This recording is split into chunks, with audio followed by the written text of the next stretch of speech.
మరి భగవద్గీతని చావు గీత లాగానే పెడుతూ ఉన్నారు. అంటే ఇప్పుడు పెట్టట్లేదు సుమిత్రమ్మ, ఇప్పుడు పెట్టట్లేదు.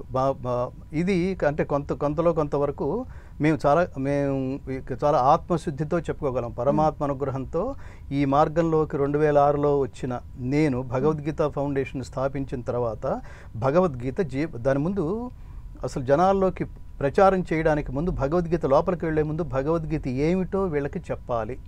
హిందువులకి భగవద్గీత పట్ల ప్రాథమిక అవగాహన కూడా లేదు అని చెప్పి వాళ్ళకి ఎప్పుడూ ఒక విషయం చెప్తూ ఉండేవాళ్ళం. అట్లా చెప్పి ఆ చెప్పడం ఏమిటంటే భగవద్గీత మతం కాదు జ్ఞానం, భగవద్గీత మతం కాదు ధర్మం, భగవద్గీత మత గ్రంథం కాదు సిద్ధాంత గ్రంథం, భగవద్గీత ఉత్తమ జీవన విధాన గ్రంథం, ఉన్నత వ్యక్తిత్వ వికాస బోధనా గ్రంథం.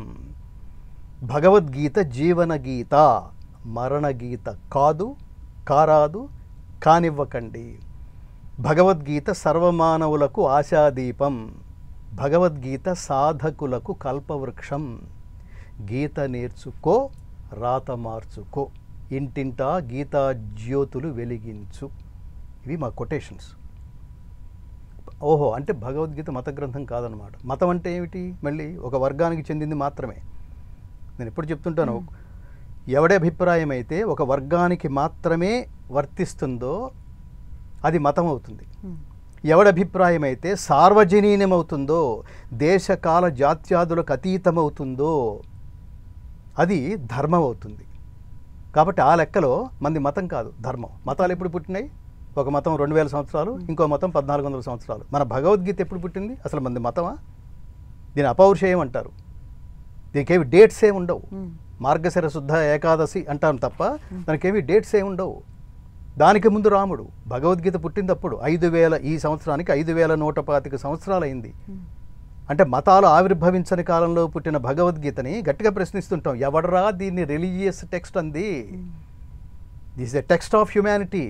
మానవీయ గ్రంథం ఇది భగవద్గీత, మత గ్రంథం కాదు అని మీరు ఎలా చెప్పగలరు అని అడుగుతావు నువ్వు.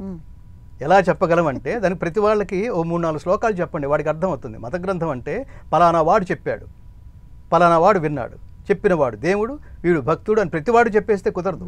ఇక్కడ చెప్పినవాడు నీకు నమ్మకం ఉంటే వాడు దేవుడు, నీకు నమ్మకం ఉంటే ఇతను భక్తుడు, నీకు నమ్మకం లేకపోతే ఆయన గురువు, వీడు శిష్యుడు. ఉత్తమ గురువు కృష్ణ పరమాత్మ. కృష్ణం వందే జగద్గురు. అర్జునుడు శిష్యస్తేహం శాధిమాం త్వాం ప్రపన్నం, నేను నీ శిష్యుణ్ణి అని అర్జునుడితో బావా అనుకునేవాళ్ళు యుద్ధరంగంలోకి వచ్చిన తర్వాత ఇప్పుడు వాళ్ళ భగవద్గీత పేరుతో వాళ్ళిద్దరి మధ్యన రిలేషను గురు శిష్యులు. యద్యదాచరతి శ్రేష్ఠః తత్తదేవేతరో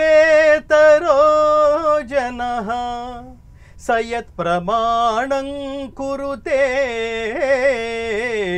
లోకస్తదను వర్తతే.